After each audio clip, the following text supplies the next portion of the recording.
Hey there, listeners. Elliot here, welcoming you to a brand new episode of the Simpsons Index with brand new guests Tegan and Nicole from the Hollywood Jack podcast. Just jumping in before the show to quickly plug that we'll be doing a guest spot on Hollywood Jack where we'll be reviewing Cradle Will Rock. So please go subscribe to Hollywood Jack on your podcast app. It's a great podcast. Tegan and Nicole are awesome, and we had a lot of fun recording with them, as you'll hear.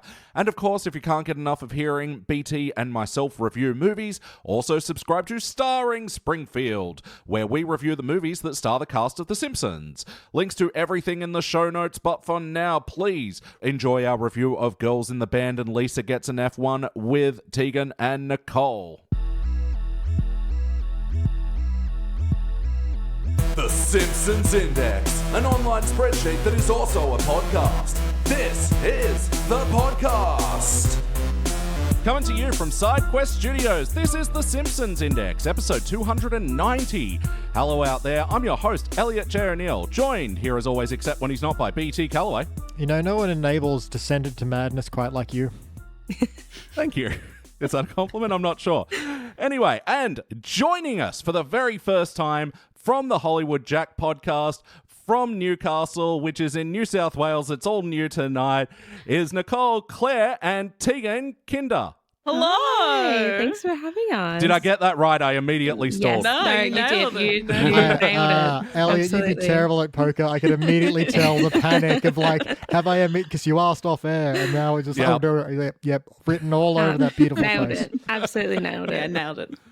But yes, thank you for joining us for the Simpsons Index. We review Simpsons, and on your podcast, which we'll be recording tomorrow night, you guys are reviewing the works of one Jack Black. Correct. Yeah. Yes. Yeah. What a roller coaster it's been so far. It's been Yeah. a ride. We're going chronologically, so like we're really Okay. starting from the dregs, the 90s ones, and it's been Yeah, like all the way back to like Never Ending Story, or how Yep. far? Yep. Yeah. Yep. Wow. So, Neverending yeah. Story was the third one that we watched. Yeah, that was one of your Yeah. faves. I'm assuming you've done So I Still Know What You Did Last Summer by this point then? Oh my Yeah, God, that yeah, we was just one of did the- one. yeah. Yeah. Randomly, that just popped into my head, like, oh yeah, he was in that. Yeah, no, Yeah. that like the weirdest character in that Yeah. too. Yeah, what a So look for random. Jack. Yeah, yeah, that was a good one actually. Yeah. That was one of my faves to review. Yeah, that one was pretty fun. Yeah. Oh, awesome. And we've already done it for this podcast, but have you watched the episode of The Simpsons that Jack Black is in? No, No, we haven't. We've been meaning to watch it just for our Yeah, own that was sake, one of the but- first things I did when I found your podcast. Is I looked to see if you guys had already reviewed it, and I was like, "Damn, they have." I Yeah. mean, yeah, otherwise.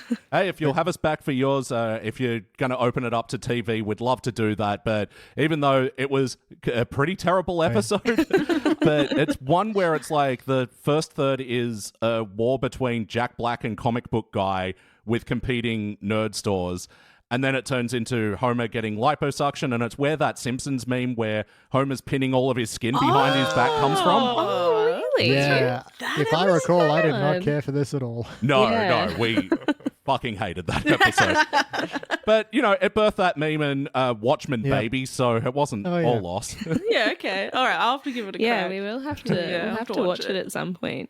Yeah, but Yeah. we'll get to Jack Black tomorrow. Yes. But for now, tonight, let's kick off the Simpsons Index. And Tegan and Nicole, we ask our brand new guests, first of all, where did the Simpsons begin with you? What's your Simpsons history?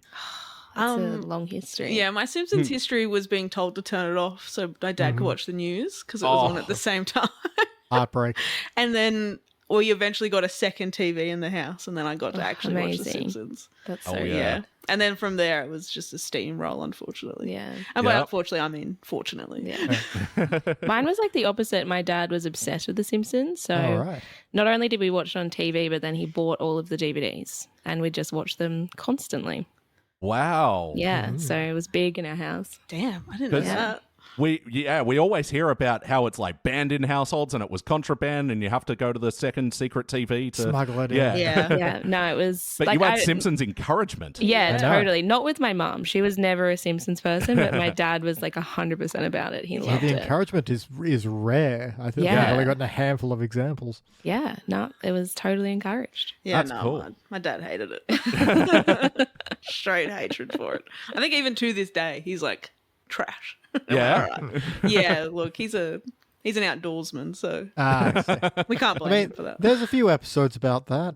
Yeah. I guess. Get him in with the RV episode. Yeah, Yeah. exactly. So on the flip side, where did it end with you? Is there an episode that put you off or gradual decline? Or where did The Simpsons drop off for both of you? We were talking about this actually beforehand Yeah. because we were like, it's crazy because I feel like we both don't really watch anything past season 11. It's Yeah. kind of like where we were like, it goes up and you're like, okay, I can sense that I'm not going to. Yeah, as soon as it went widescreen for me, honestly, like I think The Simpsons was always supposed to be pretty square.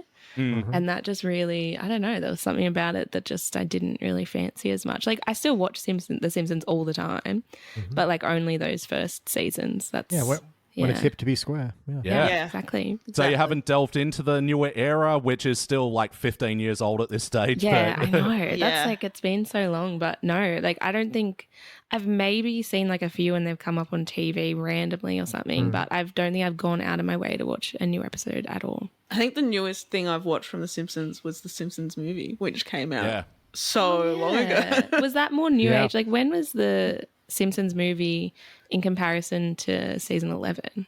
It was about season 17, between season 17 and 18, right. I think. Yeah. Yeah. Because I love the Simpsons movie. Like I really wow. love the Simpsons movie. It's just like a classic. But no, I haven't watched any episodes around that at all. Yeah, wow. We still haven't actually reviewed it yet. I've got to figure out a plan for us to do that, Yeah. nearly that's a big 300 one. episodes in. But Surely that'll be like the final. Like you've watched every episode. Somehow The Simpsons gets cancelled. Who knows? At this point, we don't expect there will be a final. The Simpsons will outlive us all. That's they probably keep true. adding to the pile and... Yeah, back in the day, we used to scream, podcast till we die, and every day it seems more likely. Well, let's try and get ever closer to that goal anyway, as today we are starting out by reviewing Season 30, Episode 19, Girls in the Band. First released in March of 2019, it was directed by Jennifer Moeller, written by Nancy Cartwright? Yeah, I saw this. Interesting. Yeah, in her first writing credit for The Simpsons. Huge. Apparently, she'd made pitches in the past, but were always rejected for being too derivative of older plots, which is interesting. Like I feel okay. like maybe there's a theme here. with that Yeah. one. Yep. But we'll get into it. In this episode, Lisa gets chosen for an exclusive band school that's run by J.K. Simmons, who's meant to be the Whiplash teacher, but he sounds more like J. Jonah Jameson. Whatever. And it's taking a Give me toll pictures on... of Spider-Man in my tempo. Yes, it was giving that for sure.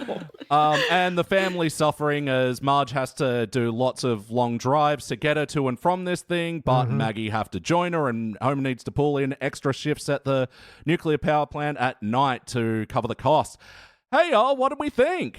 It was okay. Yeah, it was just like Lisa's pony, right? But like Yep. that was all I could think the whole time. It was just kind of the same thing, but a little bit less good. Yeah. I mean, I already have lots of production questions because hasn't by this point Harry Shearer done a bunch and his wife have pitched a bunch that are bad, or is that later?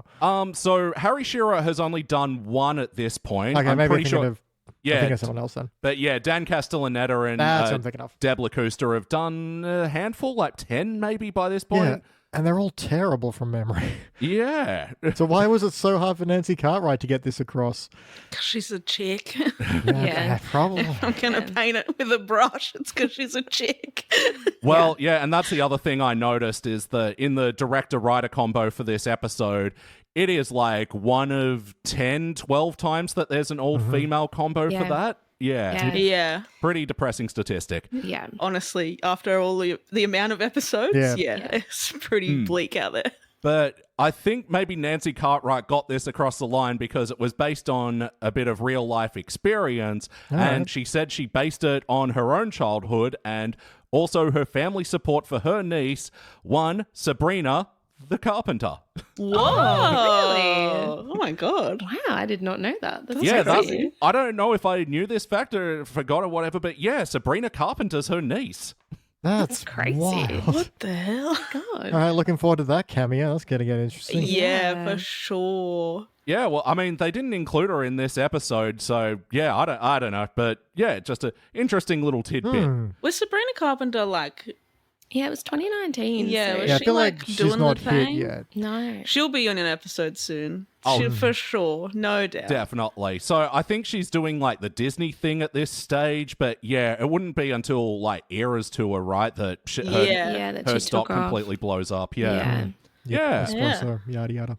And keeping with the music theme as well, did you guys happen to notice the other little musician cameo in this episode? No. Meryl no. Streep, Yo-Yo Ma. I don't know. Well, one Dave Matthews from the Dave Matthews Band Oh, was really? was playing the bartender in Homer's Little Hallucination. Oh, Alright. I don't think I've ever actively listened to Dave Matthews Band. I think I've only picked him up through osmosis, literally through Yeah. podcasts. Yeah. Kind of the same way. I keep meaning to check something out and just never get around to it. Yeah, no, me neither. I did go to a Dave Matthews concert once, and it's like, it's impressive musicianship, but it's just very boring bro rock, you know? Like, Yeah, it doesn't seem like my vibe. No, and still the funniest thing to me about Dave Matthews is, did you ever hear about their tour bus incident where Yeah. Oh, now I did hear about I that. heard about that. Oh, they emptied the poo tank of their bus on a bridge that was like a grated bridge, and the contents Double-decker dropped. bridge. Yeah, dropped right down onto a boat that was passing underneath said bridge. And they tried to deny it at first, but then they ended up quietly compensating all the people who were affected by it. yeah, it was like one of those like tour boats. So there's like heaps Yeah. of people on like Yeah. this That open is top. crazy. What a dumb thing to do. Yep. Yeah, Yeah. How would you do that? just like what? So Unbelievable. What I poo forgot about negligence. that. That's crazy. Poo negligence. It's insane. So, yeah, some poor Chicagoans or whatever they're called can say, yeah, I was covered in the Dave Matthews Band shit. I'm not going to check that band out. Wow. Goddamn. But his performance in this episode was a little better. Anyway, so let's kick off the questionnaire for this episode. BT, we'll start with you. For better or worse, what's a moment that stands out to you from this one? Look, I'm going to throw to a positive. It's also a little bit of a wacky, but there's a bit where, Homer comes back and he's all tired, and Marge and Bart are talking about how, tiring and boring it is to always, have to drive Lisa so far. But in the foreground is the Simpsons, TV, only, of course, being the era it is, it's a flat screen, but it's still got, like, the VCR and rabbit ears, like, teetering on the top of it. Oh, really? It Yeah, I was a did small notice little, little visual gag that I just got a lot of delight out of. That they were like, because they always have the old dun dun dun dun. And then the rabbit ears are still there sometimes. It depends what era we're talking about. But I like the kind of visual reference of that old and new tech kind of smashed together poorly. Yeah. It brightened my day. Nice. There we go. And how about you, Tegan? What's a moment that stands out to you for better or worse? There was like no proper intro, and that threw me for a loop from the Yeah. very beginning. I was like, "Hey, what? Is this what Yeah. they're all like now? Is there just no intro anymore?" It's a very weird thing. In the season 20s, they were all about making these long, elaborate couch gags and then really rushed episodes. But yeah, in the 30s, they just scream past all of it and just get into the episode. And yeah, it's weird. Yeah. Like, you're talking before, Nicole, about like Simpsons feeling weird when it went to widescreen, and then that new intro that came along with it. Similarly here, it's like, come on, play the music. I want to like settle into my Yeah. Simpsons, you know? Right? Yeah, it felt like I wasn't ready to Yeah. watch The Simpsons because I hadn't heard the song. Yeah. Give me that hit of Danny Elfman. Come on. Yeah, exactly. How about you, Nicole? What stands out to you from this one? That was actually going to be my answer sorry. as well. It just like it literally threw me for a loop. I was like, I can't believe we're already into it, because I was like, there was like that weird like bird's eye like flying through, and I was Yeah. like, is this like a new version? And then it went straight through the window and into the action. I was Yeah, I like, think that really compounded the problem to have the basically skip intro. We go from Bart. Well, we don't skip intro entirely. We still get, Bart at the chalkboard. But then Yeah. it kind of cuts, and then it does like a pan through Springfield again. So I thought, okay, this is just going to take same intro, different perspective. We're doing something different. But then it was into episode. Yeah, really, Yeah. really odd. Real yeah, jarring. super weird. Yeah. And yeah, what stands out to me? I was actually a little annoyed at the intro as well, because something that we've been liking about like the 30s is that they have been taking chances on doing episodes focused on some of their B characters, you know, Yeah. or you know, in Mr. Largo's case, C, D, F tier, whatever. And I thought, we were setting up for a Mr. Largo adventure, but no, pivot, Lisa. He's Yeah. a D-flat character, Elliot. Oh, very good. Come on. We went to music uni. So the other thing we like to look at on the Simpsons Index is the wackiness and the heart. You know, we feel like classic episodes, they had such a good balance of these two things. So, yeah, first of all, was this a particularly wacky episode of The Simpsons? I didn't get a particular taste for the whack out There of this wasn't one. much whack. I liked the music guy telling his dog he was going to have a cigar later. I thought that was pretty wacky. Good. I liked that. I liked the dog. He was pretty cute. Yeah. I see little Jilly there poking. Here he is, Yeah. up, cigar. Yeah. She's like, Cigar? cigar for me, please. Have yours later, don't worry. Yeah. Winston, the British bulldog looking Yes. dog. Yeah. He was so cute. And that was my whack, I think. Was Yeah. Oh, yeah, and in this moment, we're introduced to Mr. Largo's partner, boyfriend, whatever. This isn't someone we've ever seen before, right? But Oh, No. really? Right. So is this like a new deal? Like, Yeah, they did like Yeah. a bunch of background gags for him every now and then, and this seems to be, as far as I can remember, the first proper, maybe not the first confirmation, but definitely the first time we've seen him with somebody. I Yeah. think it's yeah, hard. right. Yeah, we've had a bunch of like Smithers with new partners episodes lately, but yeah, this is the first time. Yeah, Largo's. It feels like it makes sense. Like, as soon as I saw it, I was like, this checks out. Yeah. 100%. But I was sad that we didn't get a full story Yeah, for no, I him. agree with that 100%. Yeah, it was definitely the, opening act fuck you from this one, because they could have just started with, Lisa going to the school concert. We didn't really need this whole I know, Mr. Largo thing. and then it made me just feel sad for him the whole time. Yeah, Oh, that this is guy not a just- good relationship. Yeah. Something wacky and weird as well was when he pointed out Lisa to the guy. He was like, the girl in the red dress. Sorry, does she not have an orange dress? Like, Huh. I thought Well- that was really Yeah. weird. I always thought it was red. Really? I always thought it was red. I'm also colorblind, so... Because Yeah, we were talking about it. We were like, her dress is 100% orange. Yeah, we've always seen it as But orange. It's crazy. I wonder if they think that it's red or Maybe like we're whether it wrong. is red. Yeah, but we're both like, what? No way. It's so orange. Yeah. This has surprisingly come up a lot recently on our podcast, but yeah, how did you two see the white, gold, blue, black dress? Oh, I ended up seeing it both ways. It was crazy. Really? Yeah. Interesting. So when I remember I was like sitting with my housemate at the time, like we're scrolling through being like, this is crazy. It's definitely a white and gold dress. And at one point we're like scrolling like super fast through Instagram and I was like, hang on, stop. I just saw a black and blue. And we went back and it was white and gold again. But it definitely I always saw it as black and blue. really It's crazy Yeah. that you saw it as Yeah. white and gold. Yeah, what did you guys see? I was blue and black always. Yeah, fun for the colorblind person to get it right because, yeah, Yeah. I'm, as far as I know, not colorblind, but now this red-orange dress might be getting me questioning that. But it's dress part 2. We got to get up on the socials, get some answers Yeah, from the get people. some answers. Yeah, do a What, poll. What do they Lisa's say on dress? what's a Yeah. blue sky? If you tweet it on Twitter, what's a blue sky? You sky bleat it? I don't know. on sky. I don't know how things work. You're talking to the wrong people, mate. Yeah. Where's my youth outfit? Chris, do you know? Chris got nothing. No, Nothing. nothing. But yeah, I saw it as white and gold, and even when I saw it like color adjusted, and like I still couldn't see blue and black, and I'm like, I'm so annoyed. I don't know what this says about me that I see the wrong thing. Yeah, Yeah, that's crazy that you saw both. That's crazy. Yeah, no, but Yeah. it took a while to see both. You'd have to scroll past it really fast was my answer. It's weird. But yeah, you guys are right. There isn't like a lot of wackiness in this episode, save for we referenced it before, Homer's hallucination sequence. Yeah. That was, That was good, but it just felt like a Very, different like, episode of The Treehouse of Simpsons. Horror. Yeah. And quite literally. Yeah, I was like, you've done The Shining. Yeah, talking about like Simpsons derivative plots of things they've already done. Yeah, they've done Shining parodies, like very Yeah. notably. Yeah. Yeah. I feel like I haven't given an overview on this one. I think it's a good core idea that isn't well completed. Like a lot of this I liked, and even Homer going a little bit loopy at the power plant was fine, but it happens so late. There's no time for it. It feels like we're wasting time at that point. Yeah. Yeah, for real. And how about the heart? Did you all feel the emotional core of this episode?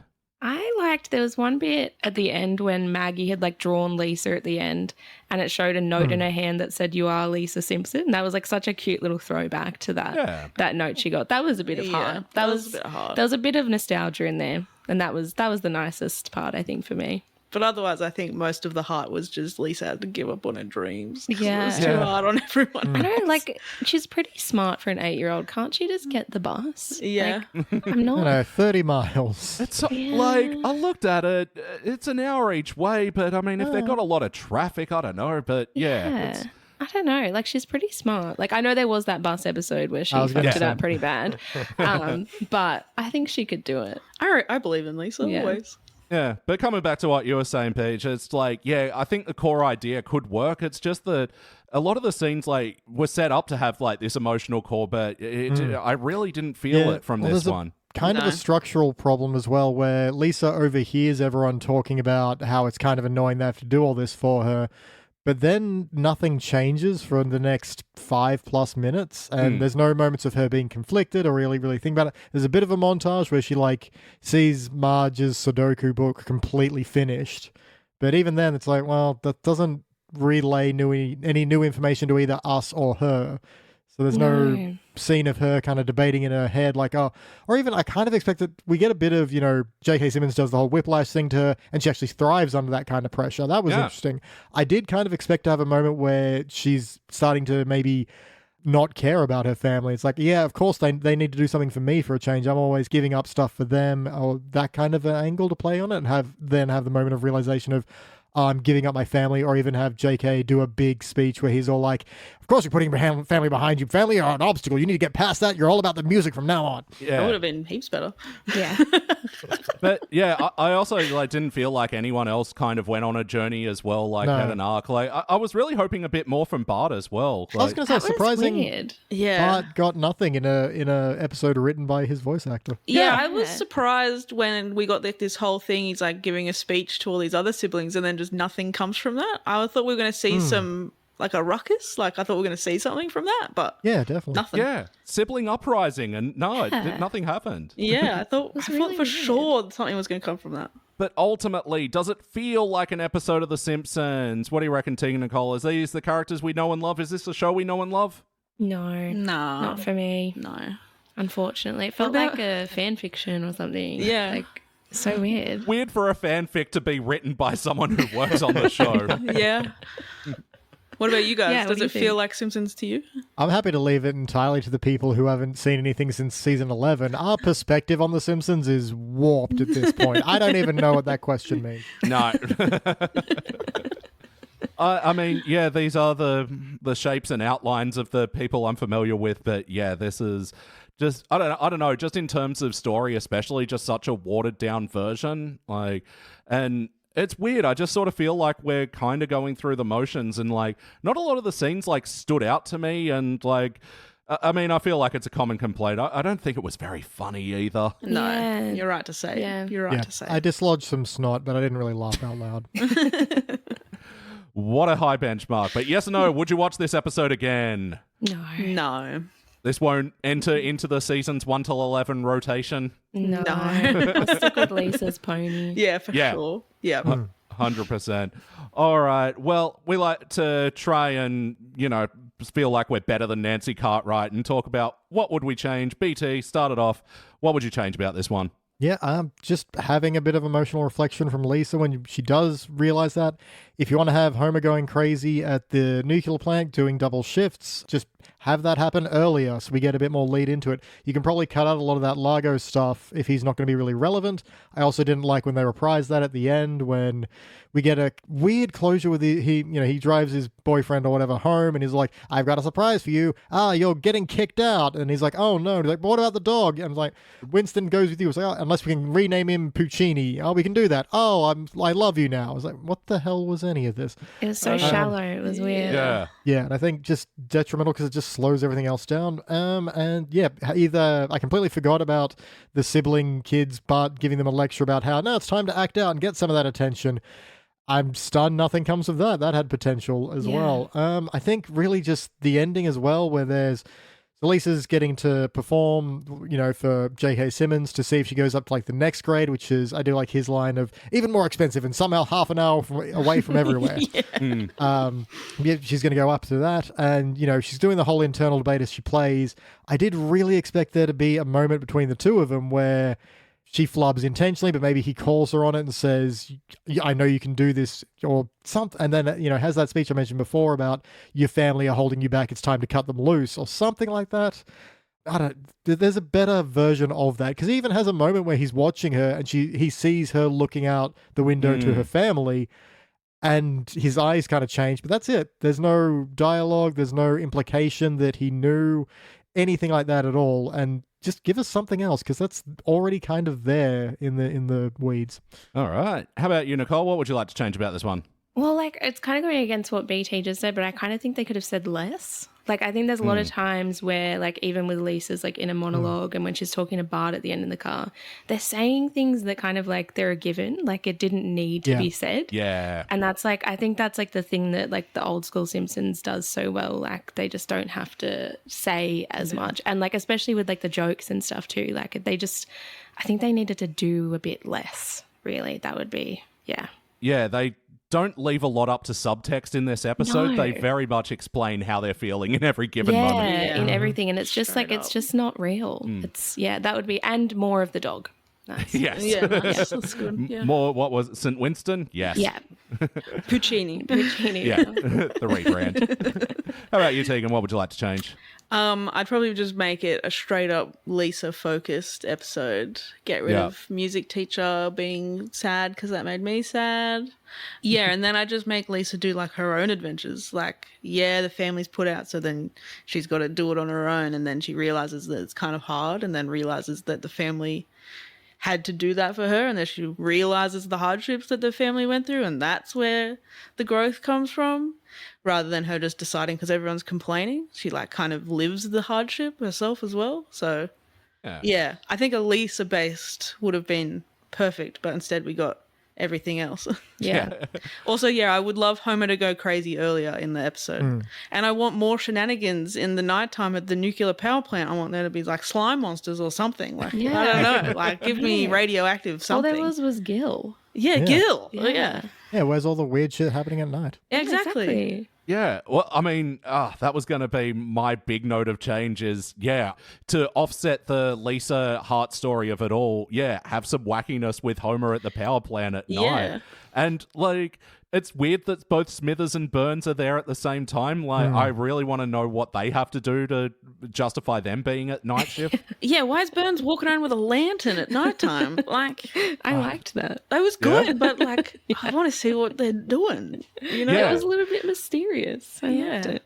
But to have them two, this is the time of day where there's less people there and all the conspiracies are getting covered up. Let's see this fun, wacky shenanigans. Yeah, like you said, I love that idea of the Slimer. Something. Even just having Homer coming home and Marge being like, how is he doing? He goes, I found this slime monster in the bottom basement, but then Smithers told me I was hallucinating, and I genuinely can't remember what was real anymore. Yeah. Anyway, good night. Yeah, just a little reference to it even. Yeah, perfect. Exactly. Yeah, on that weird Breaking Bad bit. That weird Breaking Bad bit? Which went on. What was that? I hated We know what that. Nancy just watched. Yeah. Hated that. And again, just over-explaining the joke where he goes, I am the one who knocks. That's a quote from Breaking Bad. It's we got it. Much. Yeah, and then if that wasn't enough, takes out the hat and glasses and a goatee. Yeah. Good Lord. And the other act break, which was, Grandpa doing a rant, but then he calls Lisa and furthers the rant. And, my eyes were glazing over at this point. Yeah, for sure. I forgot about that entirely. Yeah. Them using smartphones as well is just bizarre. Yeah. That must be a weird trip. Yeah. We're a little used to that by now, but yeah. Yeah, Beach, you're saying, they've got the antennas still on the flat screen TV, Exactly. but, they don't have the bunny ears on their phones, no. All right, well, it's time for our final notes. Now it's time for our final notes. Everyone's final notes. Nicole, do you have any final notes about this episode you want to mention before we move on to the rankings? I feel like I've said everything. Oh, damn. And Tegan, do you have any other notes? Final notes. We should have. What was the prepped final leprechaun? notes. I want to know what the leprechauns were at the beginning of it as well. Oh, yeah. That's my I don't final even note. remember Explain this. the Was this in the leprechaun. intro? Yeah, this was right at the beginning of the intro. There's two leprechauns. What Yeah, leprechauns the- are Oh, Cloud Simpsons clash. They have the leprechaun from Ralph's hallucination and the leprechaun from the Treehouse of Horror fighting, because maybe this came out near St. Patrick's Day. I have no idea. yeah, Yeah, March. fair Yeah, possible. Is that when that is? Okay. Yeah. I have no idea. PT. Look, I got a bunch. Look, Largo wakes up and the first thing his partner is like, you have the memory of an elephant and the wrinkles to match. Like, wow, way to be savagely burned first thing in the morning. His husband's such a bitch. I know. As in a kind of era where we talk a lot about, random background, or in this case, like cutaway jokes. There's a bit where just as an establishing shot of Largo's house, and then Sideshow Bob crawls out of the sewer, and I just wrote down, this isn't going to be a thing, is it? That's just going to be there. No. So weird. Whatever. The bullies pull him out of a manhole or something. Yeah, just in So case weird. you were bored of this episode 30 seconds in. Oh, yeah, there's a bit I quite liked, which is, it's the night of the concert. It cuts to the church, and the church's marquee just says, there's nothing here tonight, go to the school. And then it cuts Yeah. to the school. Okay. I liked that bit. That Yeah. bit, that felt like classic Simpsons. That bit did. Yeah, it's weird. The sign writing gags are like still on point. It's one of the one things of the show we can say, okay, their sign game is still good. Yeah. I sort of kind of like that all the, tough songs they're playing in J.K. Simmons' class are just, TV themes. Theme from Knight Rider, Moonlighting, sure. Bart's been sitting so long, he has the imprint of the quarter on his butt, and you can read the date. And I was like, nope, too much whack. Not liking it. There's a bit where, J.K. Simmons is like, hey, never apologize. Did Mozart ever apologize? I don't know. I wasn't there. I wouldn't have been hanging out with Mozart anyway. I would have been plowing a field. Do you think I had time for that? I'm like, okay, I kind of like that one. This is Yeah, a that great was a good JK one. impression. I gotta say, like, hats off. you. That's a great Oh. JK impression. I had no idea. Hollywood, here I come. There's a bit where Marge is just sitting in bed, just phantom driving, and even when she puts her arms down, it's still kind of leaning left and right as though she's driving. I'm like, okay, that was good. Oh yeah, and a bit of wackiness is Homer splashing coffee on his face to wake up at night. I'm like, okay, I that might works. try that. That looks Yeah. refreshing. Yeah, no, that looked alright. Yeah. Yeah. I am skimming over a lot of my kind of just meh notes or like mild quibbles, which I will not get into. But we're doing this quickly. Elliot, what about you? Pyong. It's a lot of chaff in this episode. Speaking of which, Largo's been complimented on his performance, and he goes, oh, yes, I separated the wheat from the chaff. Cutaway to Ralph is in a cello, and he says, I'm in the F-hole. Yeah, Yeah. Grabbing that audio for using out of context. it's like they just found out what those are called. It's like, yes, it's the F-hole. Please grow up. Marge asks, but, what do you think you'll get up to if I leave you home alone? And the best I could imagine is him having a snake and a horse in a cage. That was so weird. It Yeah. was so like weirdly unimaginative for something that was like so like weird. Like Yeah. it felt like nothing. Yeah. And it's a bit like, Nancy, you've been doing this for 30 years. Yeah. So random. Well, especially to set it up with the words Home Alone, I was like, oh, okay, they're doing a fantasy. They're going to do some sort of Home Alone parody. And it's like, oh no, snake versus horse in a cage. Huh. Even Yeah. something anticlimactic, like he's just sitting and watching TV, and that's it. Watching all the Home Yeah. Alones. I don't know. Yeah. No, that was weird. Yeah, I forgot about that bit too. And I didn't mind the bit where Homer's like, I gave Maggie an etch a sketch and like sees that she's done like the Mona Lisa. It's like, oh, she's talented too. Yeah. Yep. All right, well, it is time to rank this thing. So, on the Simpsons Index, we rank using a 6-point scale, which starts down the bottom at failure. Maybe if the episode was just meh, you give it a participant. But for the positive rankings, you got okay bronze, good silver, excellent gold. But for the best of the very best, you give cubic zirconia. I'm going to go first. Let me show you how it's done. Yeah, look, getting a big old participant from me.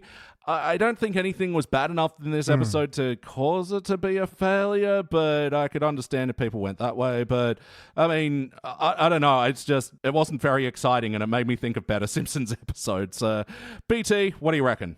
Yeah, I'm the same way. Just if it had a few more jokes or landed a bit of the heart or just had a bit of a more interesting structure, because there's a lot of interesting ideas left on the table with this one. It's okay, and, a little bit more I could have gone to a bronze, but as it is, I am going to go with a participant. And Tegan? Yeah, I'm just going to go with a participant as well, please and thank you. No major notes. And Nicole, please finish it off. Yeah, it feels so sad because it's like Nancy's first time writing. I feel a know. bit sad. Yeah. I'm going to give it a bronze just for that reason because it was her Aw. first go. At least you tried. Yeah. It is. Yeah, that's a you tried a little bronze star. There you go. You know, I like that because overall it'll be a shiny participant. And yeah, for season 30, that's actually a very good score because this is, I think, our second worst rated season. Oh, damn. Whoa. Like, yeah, the highest ranked episodes have gotten dull bronze. So I was scrolling through Disney Plus and I'm like, ew. Yeah. Ugh. it's not good. But yeah, this is the season before Disney bought The Simpsons, and they weirdly improved a little bit. Okay, Yeah, right. Okay. Yeah. And we are going to check out one from the Disney era. As we move on to season 35's Lisa Gets an F1. We're going to take a break. We'll be back.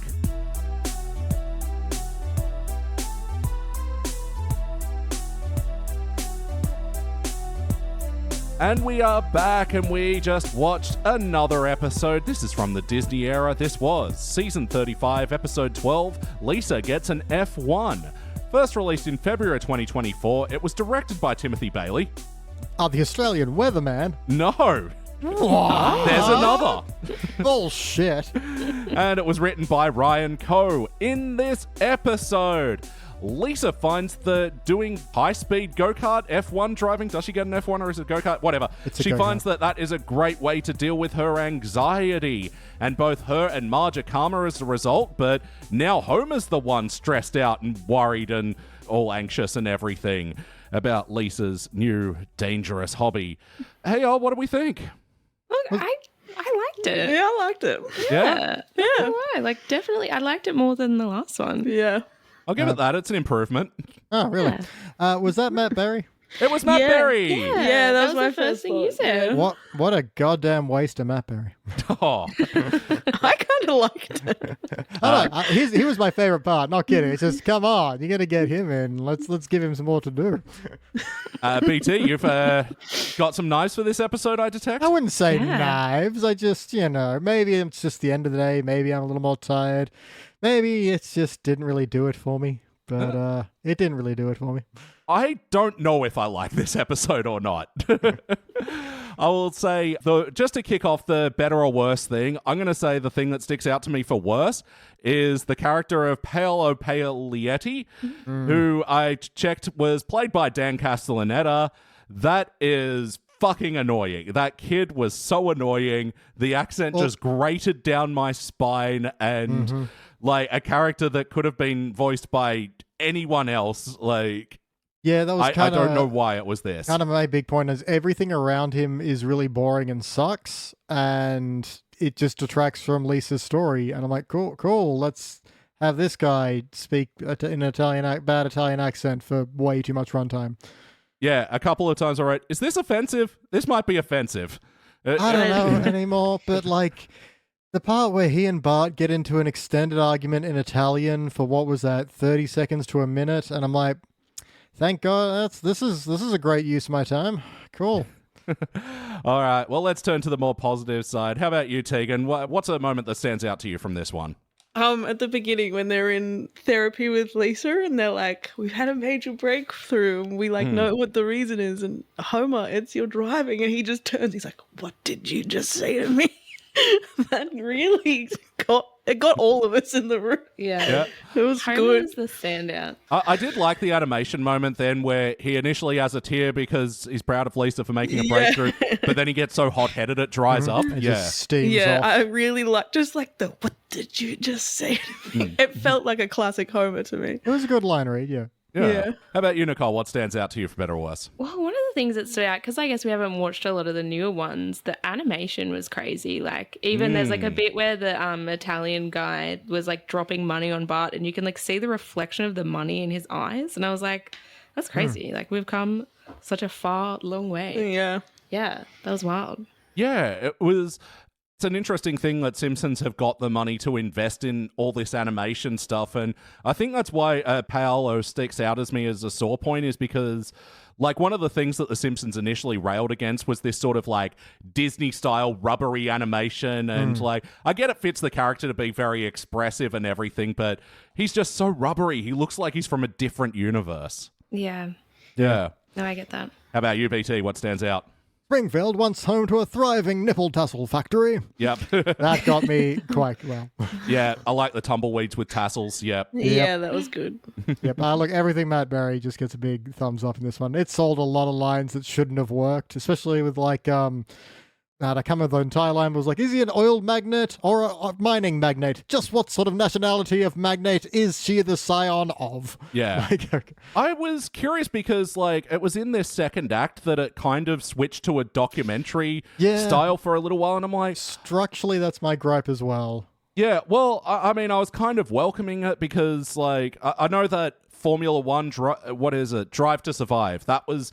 a big thing, like a Netflix show or whatever. Did either of you watch it, or...? No. No. I only just heard about it seconds ago when Elliot mentioned it. It's your standard, like, Netflix documentary that, like, can sucker in people who care not for the subject about it, and, yeah, just all of a sudden, oh, I care about F1 driving now. I didn't dive into it myself, but, oh well. And neither did you, Beach. No. Look, it is, but that said, it's, F1 driving is always the subject, or racing in general is often the subject of movies and documentaries and stuff, so there's a lot of ground to pull from. There's a big F1 movie coming out soon. I don't even know what it's called. I just keep seeing ads for it and skipping them because I'm bored. Yeah. But it's a rich well of stuff. I kept getting Talladega Night thoughts, but that's just me. Yeah, I wish they kind of went in a more NASCAR vibe than F1. I think I would have related more to it in that instance. F1's a rich person's sport, so I'm like, I don't really, no thank you. So they were making some pretty pointed commentary in this one as well. Yeah, 100%, yeah. Okay, because, yeah, again, that's kind of lost on me. I know nothing about car racings of any kind and the class structures within, apparently. So NASCAR is like the working man's car racing. Yeah, it's like, you know how we've got like Bathurst and stuff? Yeah. That's like the working class. It's similar to NASCAR, but then F1 is like... people like will go to Italy and watch it while they eat capers and not capers, but fancy shit. Caper. Yeah, I guess so. But yeah, and they like get on their yachts and they watch it from their yacht on like the side of the beach and whatnot, and it's just a rich person sport. Oh, for sure. Yeah. Monaco has one of the F1 events, doesn't it? Yeah. Okay. As seen in Iron Man 2, I believe. Oh. There you go. That's my only point of reference. That's a good point of reference. That one episode of Archer as well. There we go. Yes, I'm a cultured man. Well, yeah, moving into the wackiness and the cartooniness of this episode, because, yeah, it's saying it's F1, but it's also karts, and then also there's a big Mario Kart dream sequence in this one. Yeah. What'd you guys think of this? I liked it. I'm gonna say I thought it was funny when Homer woke up and did the wah. I like that. And I'm a big Wario fan, so that got me real good. Yeah, do you choose? I do. I choose Wario. That's my guy. Oh, he's your guy. Yeah. Well, yeah, we are massive Nintendo dorks here at the Simpsons Index, and like I'd heard that this was a thing in an episode, and I purposely didn't watch it ahead of time, and maybe I'm a victim of my own hype, but I was like, oh, that was it? Like, it was over with so quickly, and then like the big joke of it was Lisa going, "It's a me, Lisa Mario," and I'm like, is that a joke? Yeah, Lisa Mario was no good. Yeah, that was very uncreative. Yeah. Look, just to play devil's avocado here, I think you could cut the entire thing. It does nothing but reiterate the information we already know, that Homer feels guilty that he's the one that now has gotten Lisa driving because therapy led her to this sense of control, and that's actually... I already had this info. I did not need to see it again in a worse metaphor. Yeah. Yes. Oh, no, I mean, I was just sort of disappointed that they didn't, like, go further with the parody in it because, yeah, they're doing all these weird colorings with it, and then the Rainbow Road, like, more closely resembles the bisexual flag road. Like, it was just, like, it was just this odd thing of, like, Simpsons being very careful not to be sued. You could feel that they were reeling it in. But then they did also directly call it Mario Kart, and it's just... Yeah, true. And surely there's more you could have done, at least visually, with pretty much just Milhouse driving in front, just going, and this is a dream version of Milhouse. I'm like, yeah, I understand that. Which is weird, because I liked the designs as well. I feel like they cast everyone pretty perfectly, even though we don't get much of it, like Nelson as Bowser. Yeah, Ralph as Toad, that was good. Yeah. It's good casting, like, that makes sense. Yeah. A weird bit. Were there any other cartoony moments that stood out to y'all? My only real one is they also go to, Because the whole thing is, what is exposure therapy, where you kind of overexpose someone to what they're afraid of. Yeah. And they kind of go through, the facility where, I don't know, someone's got spiders all over them, and then it goes to crazy cat lady who's surrounded by dogs. That was great. And her being surrounded by dogs, like, okay. I liked that. That was really... And then the guy eating off the toilet. And Blue then they hair were lawyer. like, oh, he's just scared of rotisserie chicken. That was funny. Yeah, that was I good. liked that. That was good. Yeah. Again, that felt like old school jokes, which I liked. Yeah. And again, I like the detail that they've put behind this, again, E-list character of blue-haired lawyer. It's like, oh, this is how you deal with your shit. Yeah. Everyone's got their problems, even blue-haired lawyers. A bit of law for him. It's great. Does he not have a name? Nope, that's it. That's crazy. After all this time, no name. No, even comic book guy they ended up giving a name Yeah. to, but blue-haired lawyer, old Jewish man, there's a bunch of characters that just Who didn't just get never- names. They could at least have a joke somewhere where he doesn't have a name for legal purposes or something. There we that'd go. be good. That'd be good. Yeah.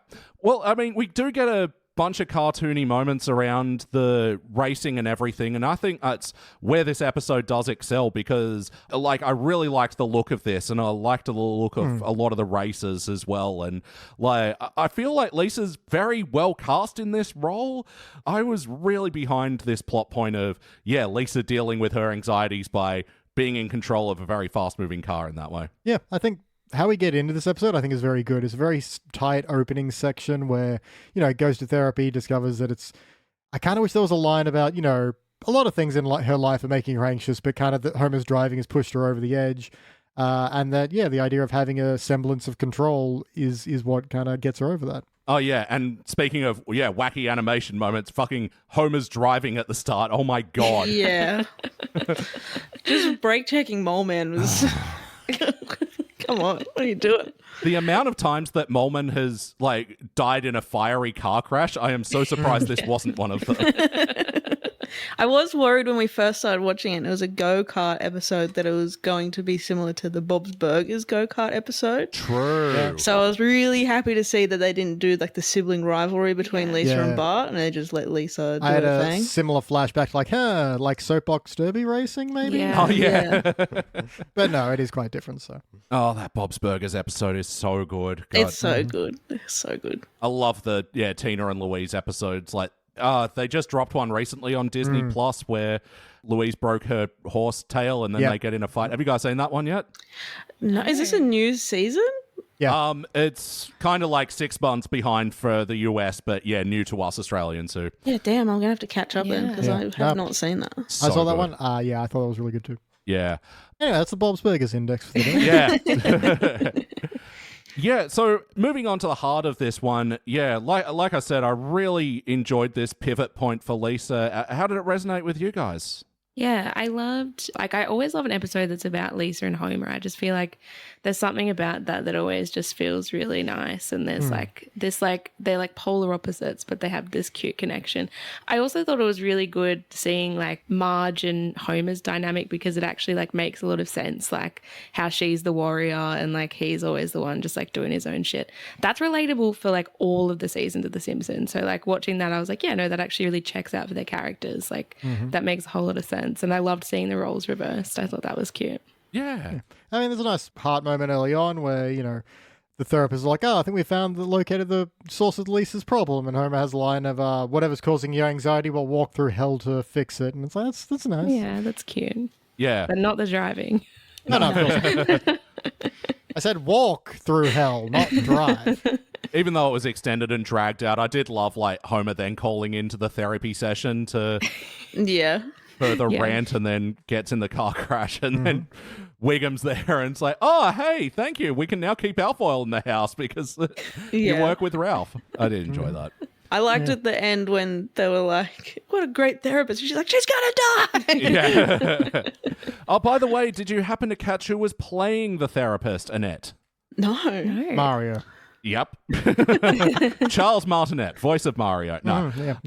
So she's actually a now reoccurring character. We saw her previously in season 29, Springfield Splendor. BT, that's the one where Marge and Lisa make the Sad Girl comic. Yeah. It's quite a good episode, that one. Okay. Also got Martin Short in it, but that's not who the therapist is. The therapist is played by Rachel Bloom, the crazy ex-girlfriend herself. Oh, Okay. Yeah, right. A show which I've been recommended many times, but still have not checked out. Yeah, I've watched the first few episodes, but Yeah. I'm so bad at stopping shows after the first few episodes, so I haven't. I just run out of time. Yeah. And then I just revert back to ones I've watched 1,000 Yeah, times. so true. Exactly. It's the worst habit. And yeah, for us, we've got, I don't know, 10,000 episodes of The Simpsons still to watch. So Yeah, you can't watch anything else. You got to be no, no. only I'll never watching stop them. The Simpsons. pretty much. So nice little, conflicting heart of moment, but I do quite like Lisa's blow up at Homer, where he's like, "Oh, I think this is too dangerous for you," and she has a line of like, "Now I'm in control, and now all of a sudden you care about my safety because it's giving you anxiety." It was, because he didn't care when she said, Yeah. "Hey, how about you drive safer?" So that was a good moment of like the conflict for them. Yeah. And then similarly, like, I think they land the heart at the end where Lisa, her cart has been sabotaged or sabotagio or whatever they say. And then it's Homer's reckless driving that can then save the day. And yeah, they bring back the whole brake checking, but now with love. And We love Yeah. a full circle moment. I Right? love it. yeah.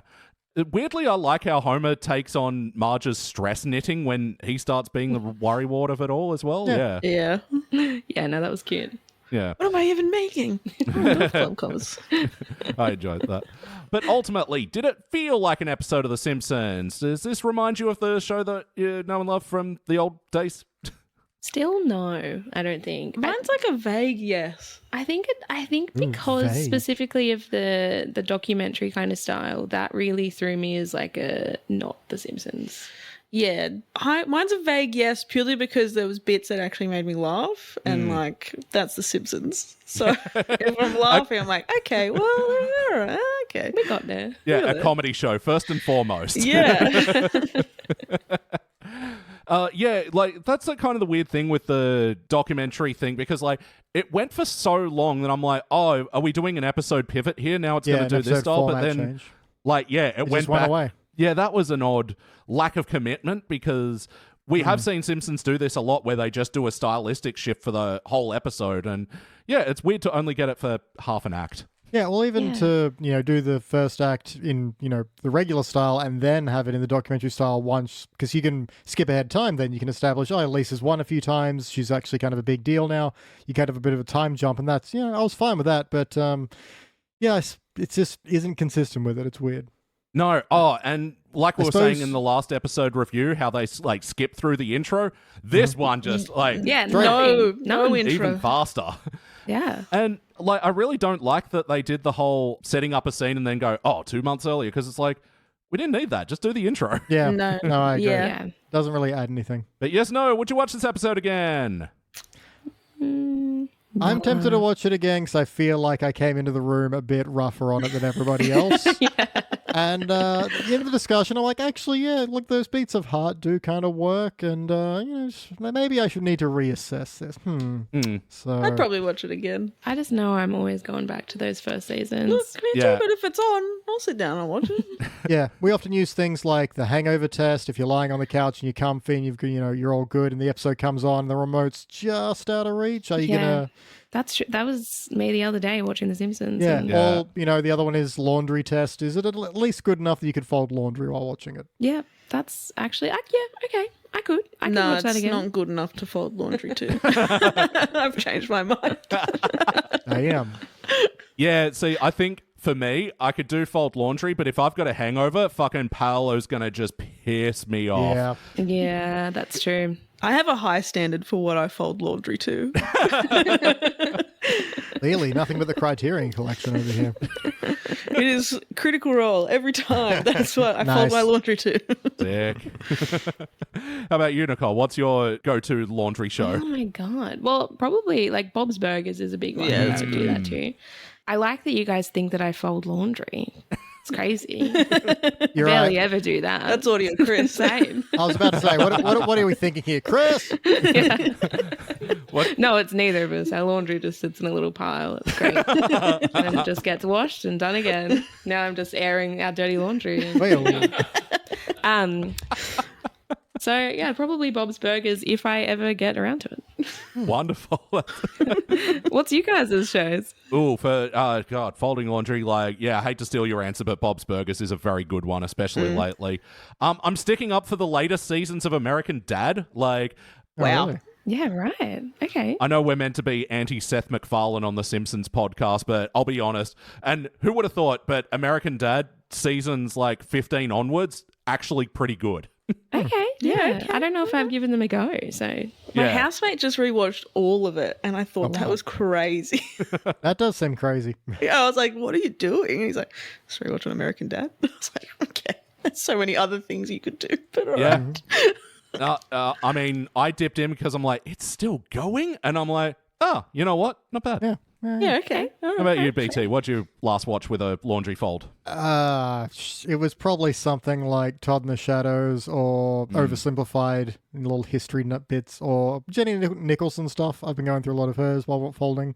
Oh, yeah. Her or- 4-hour thing on the Star Wars hotel. So good. Oh yeah, that was really good actually. That was crazy. That if you guys haven't watched that, you go watch no, that. yeah, I It's, haven't. it's crazy. Okay. All right. When you got a spare 4 hours. Yeah. Just lying around, you know. All right. But what would you like to change, BT? Look, at the risk of being on the nose here, I'd say pick a lane. Are we following this documentary style? Are we following Lisa? Can we cut Palo entirely no matter what changes we're making to this? It's really that lack of focus that I guess kept me from getting engaged with this one. And the fact that it's a Lisa-centric episode that we spend so much time not with, it just kind of really detracts from me. Well, and other than that, it's just kind of a general tightening up of the dogs. There's just a few too many spots where I'm like, I get what you're going for, but there's just faster and better ways to say it, or just, tightening of the ship.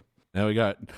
I worry sometimes that, like, our sayings that we've long you established mean are going to people who've sound... not been here for, episode after episode, way back when we reviewed an episode with David Malloy and we came up with that we had to tighten up them dogs, and it's been there ever since, and they're very confused. Yeah, I know. We fielded questions about this before. Look, I thought it was cute. Yeah, I liked it. Yeah. I picked up on what they meant. Soon everybody will be saying tighten up them dogs. But I'm gonna take it. how about you, Tegan? How would you like to change this one? Yeah, get rid of the whole Italian guy. He can go. I do like the idea of having like other teams that she's competing against. That sounds fun, but I feel like they could maybe be local kids, if anything. Doesn't need to be international. Yeah. And then also, he was just really annoying. So get him out of here. And I'd love to see Bart in maybe like a supporting Lisa role, because he also experiences Homer's crazy driving. Yeah, true. I'd love to see Bart and Lisa kind of like work together through this. That'd be nice to see. Like a little pit crew situation from Bart and Milhouse, maybe? I don't know. Yeah, true. That'd be nice. Like that. Nicole? Yeah, well, that was like kind of leads into mine. Like, I really, for both of these episodes, I feel like Bart just like fell really flat. Like, he was always like, he had that little sparkle, and he just doesn't have that in these episodes.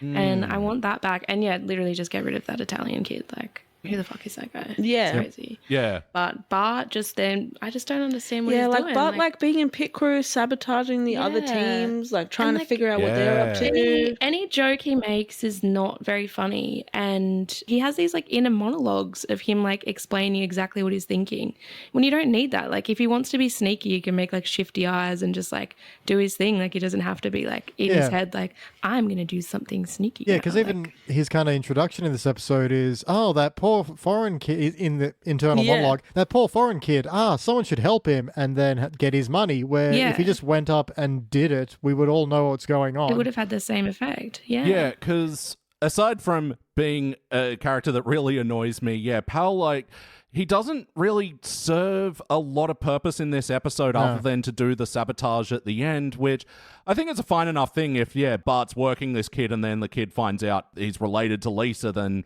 that causes a conflict, fine. But also, that's not the emotional thing that's driving this episode and working, and excuse the pun, I made it accidentally.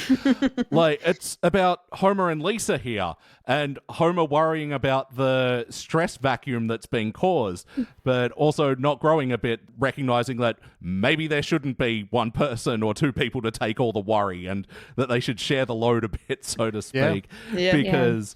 Yeah, I quite enjoy Homer's then worrying about Lisa through this, because Marge is chill and it's like objectively a potentially dangerous sport she's taken up. And yeah, the idea that Lisa can get a bit intense with it, and like, I really love that idea of Bart being in pit crew as well, like, just to give him something more to do. Because this Yeah, grubbing up to the kid to get his colourful money from him. Like, it did nothing for me. Nah. All right, it's time for final notes. Final notes. No song, BT? You know we do it once per episode. What are you looking at me for? You got to pay extra for that. I thought you stubbed it twice. Yeah. Do you not do a song at all at any point in time, Elliot? Put that spotlight on you, boy. I play bass along to it off screen. Singing and dancing for 200 episodes here. Yeah. Tegan, do you have any other parts of this episode you want to mention before we move on to the rankings? I loved Calm Marge. Yeah. Yes. Calm Marge really, I loved Calm Marge. I feel perfectly great. I was like, when Lisa goes to drive the car. Drive the car. Yeah, sure. Go for it. So funny. I loved Calm Marge. She's one of my standouts for sure. Yeah. How about you, Nicole? Any other bits from this to mention? I was just really wondering at the end, with the hug with Homer and Lisa, and there's all the cars in flames going above them. How did the gelato thing catch on fire? What was that? Did you see that? Gelato is very volatile. Yeah. It's crazy. Put this in the playlist of things catching fire and exploding that shouldn't. Hans Moleman appears in that playlist a lot. Homer's cereal. But I do like that. The idea that just the gelato cart exploded in this whole final explosion. I just want to know how. Yeah. How about you, BT? Any other parts? Of course. When Lisa first gets in the go-kart, she kind of accidentally accelerates and bumps into one of those tire barriers and she goes, see, I could have killed a tire. Yeah. I love it when she goes, and I'm going to put my foot down, and she puts it on the accelerator. It's That was good. That to me was right on the nose. I did not learn that at all. But maybe I'm just a stickler. I don't know. Let's see, the bit where the guy's narrating, he's like, will these rich people fit into the local school? They didn't. What are you talking about? That hasn't happened yet. But it won't. Oh, yeah, I really liked that bit. That bit got me. That worked for me. Yep. Homer it was actually, I like that the episode did have the memory for Homer's accident, and then he gets community service for it. And then when he's doing community service, some kids hit him instead of pinata. Didn't like that. But then when he shows up to the race with a pinata and is like, the kids never checked the feet, amateurs. And that's how he finds some extra candy. I'm like, okay, at least pinatas were different, though. The Yeah, pinata they were hitting was Shrek, and then he had a pig. Yeah, I will enjoy the fact that at least it remembered to do this. It's not just an immediately dropped thing, which happens a lot in this era. Yeah, Homer's community service played into it and why he hadn't seen Lisa's progress and everything. Yeah. That was quite clever, yeah. Yep. And just a bit, I kind of, we talk a lot about how The Simpsons won't let moments just be anymore. They have to throw in some extra wacky animation, usually in the background. And this, the bit where Homer and Lisa reconcile and they hug and she says, you made me feel safe. They just couldn't help but then have a bunch of flaming explosions happening all around them. No, just let this moment be for a second. I like that as a way to cap off the episode and I give it a fiery finish. I want them the bumps. I liked the smash cut joke of the therapist going, okay, we're going to try something, but it won't be fun. Smash cut to Family Funland. Everything's fun. All that. I only had one other note, and that's when Homer does crash in the beginning and the car's upside down. Briefly for a second, when a bunch of shit from the car goes flying, you see the elf from his windshield fantasy episode. I think it was earlier this season or last season or something like that, which was played by Lizzo. Just a throwback to that episode that everybody clearly knows and loves. Yeah, I guess. So weird. Yeah, that was one where we couldn't agree if that was a good episode because that got participant bronze, silver. Yeah. All right, it's time to rank this thing. I'm going to go with a bronze. I think it does enough good that it offsets the pal of it all. And that's the other thing. So the weaker elements of this episode, I think I can forgive a bit, but it's only just on that bronze okay border for me. BT. I came in on a participant, and I've been considering ever since, and I think I'm going to stay in participant, ultimately because we all really didn't like Palo, and he's 30% of this epised. He is. That's really hard to ignore, and also the fact that it just feels too big of a scale. We're on the international go-karting championship, and it's no, just have the big race off against Shelbyville or something. I don't know why it has to be such a big thing if it's not really even the main focus of the episode. I like that. Just let's see Lisa get regionally big, not international. I feel like that's too big of a step. Nicole. I'm saying bronze as well. I think that, like, I went bronze with the other one too. I feel like this is like a slightly higher bronze, but I don't think I could give it a silver. But I thought it was good. I thought it was funny. I thought there was some really good Homer bits that, like, I definitely didn't get in the one before. So, yeah. And Tegan, please finish. I'm going to go with a bronze as well on this one. It's definitely a step up from the last one, so I feel like it's helping the medal there. Yeah, I laughed at this one out loud, like within one of the first scenes. So I was like, that's something. Yeah, that's at least deserving. Like you said before, it is a comedy show again. Like the other one, I was wondering, is this a comedy? Like, yeah. Yeah, exactly. All right, that'll be a dull bronze. And now for season 35, that'll be our fourth best episode. This actually has one where we gave like all gold in it as well. A Mid-Childhood's Night's Dream. If you get the chance to check that out, that is well worth it. A really good Marge episode, that one. Oh, I love a Marge episode. Me too. Yeah, very underrepresented. What is it? She's got like a really big flu and she's having like a lot of hallucinations and insecurities about her kids growing up. And yeah, they just, the emotional moments in her are absolute gut punches. Love that. Okay. Yeah, okay, I'll have to watch that one. I think Marge is like my fave. So. Yeah. And That's then crazy. Iron Marge, which we reviewed a couple of weeks ago. What was that again, BT? They both get ironing board covers, and I can't remember anything else. Yeah, it's like the Homer gets Marge a bowling ball, except it's Bart and Lisa getting Marge ironing board covers. And again, really lands the emotional moments in that one. Okay. All right. Love it. Yeah. Tegan and Nicole, thank you so much for joining us this evening. Thanks for having us. It's been so fun. Yeah, this has been good. No, that's great. And yeah, we're looking forward to doing Hollywood Jack tomorrow night. But tell the people about it. So Hollywood Jack, we watch every single one of Jack Black's films in chronological order. Even if he's only in it for 5 seconds and doesn't say anything, if he's in it, we will watch it. Yeah, we've done full podcasts on movies that he has no lines in. So, oh, wow. Yeah. It takes a lot to work out what to say about it. Oh, actually, are you going to do the movie 13? Is he in that? He's in it in a poster. Like, the two 13-year-old girls tell their mum, we're going to go see the Jack Black movie, and then they, like, sneak into, like, a MA movie or something. And then they're like... I love that movie. I'd love to do that. Actually, let's just do it to rewatch that movie. Yeah, that's really a great good. idea. Okay. Early Evan Rachel Wood one. So, Hollywood Jack on everything, yep. Yeah. HollywoodJack.pod on Instagram. Yeah. I feel like you guys are going to know so much more about movies than us as well. Yeah. Like, you guys are dropping names, and I'm like, whoa. I got nothing. So we're going to watch a movie, and you guys are like, this person, and that person, and this person. I'll be like, I'm so keen for that too, because the one we're doing tomorrow is Cradle Will Rock, as you know. Yep. And we looked up what that's about, and we're like, we're screwed. We're not going to know anything about this. This is going to be, because our first one ever was Bob Roberts, and it seems like in the same vein, like political, another Tim Robbins movie. Yeah, the first time we did that, it was a rough sailing. So can't wait for you guys to join us on that. Hopefully you guys know a bit more about it than we do. Good luck to us. But yeah, I'm actually surprisingly not much of a film buff, even though our latest podcast starring Springfield has me reviewing movies. I have been watching more movies in the last 3 years because of it than I usually ever do. I'm more of a TV guy. But so that's going to be an interesting bit of crossover with us with the Cradle Will Rock, because it stars your boy Jack Black and our boy Hank Azaria. Yeah, So, oh my gosh. I know, perfect little 2 for crossover. 1. Hell yeah. Perfect combo. yeah, So good. looking forward to that. And BT, besides starring Springfield, what can people do if they want to hear more of us? I mean, if they want to hear more of these delightful voices and impressions that I forgot I did well in the last one, they can go to patreon.com/sidequeststudios, where there are, like, what are we on, like 200 something plus exclusive podcasts that can be unlocked, like, right now. The second you sign up, you get the lot. Oh my gosh, what value. Goddamn. Yeah, there's a variety of shows there. Obviously, starring Springfield now has, 50-odd episodes banked there outside of the free feed.